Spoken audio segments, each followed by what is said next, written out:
I came away from that 3-3 draw with a bit of kind of past Matilda's trauma. This is why I'm sitting in a wine cellar right now. I'm drinking my misery away. They looked like they had kind of gotten comfortable playing Iran and the Philippines, who aren't quite on the same level as Korea is.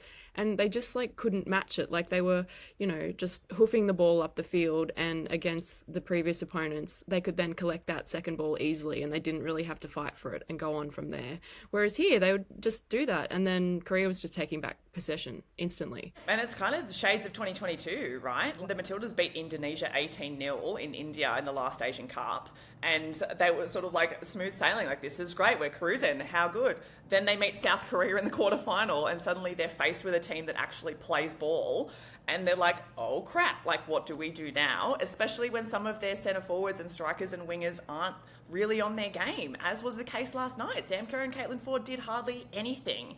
Largely credit to South Korea. Anytime they had a whiff of the ball, there was a defender on them. All over Ford all night, and she was getting frustrated, and she wasn't, when she did get the ball, she wasn't, finding her targets. Jack's just smiling at Jack her. disagrees. You watched a different game to me. Caitlin Ford had 5 clear chances in the first half, and she should have Yeah, but what scored did at she least do one. with the chances, Yeah, though? but, She's that's okay. playing in the top league in the world. She's better than that. Next game, I'm sure she'll finish 1 or 2. Sam Kerr's finish was amazing. I just love the occasion of it. This was a match that mattered. When Sam Kerr scored, she's thumping her chest. Finally, we've been waiting so long for these Matildas matches to actually mean something, and that's what we got last night, and that's what we're going to get for the next couple of weeks. And yeah, I'm positive that they can go all the way. I love that for you, Jack.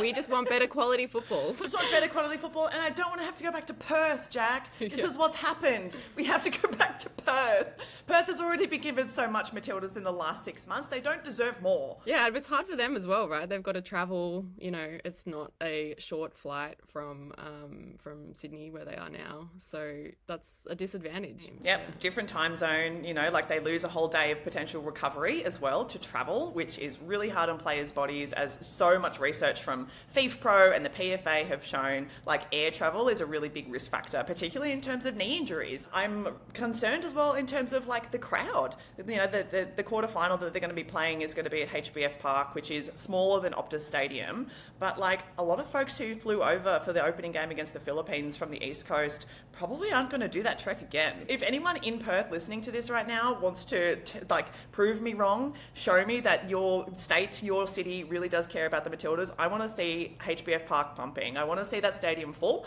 because if it's not, I will be having a very serious word with, I don't know, someone over there.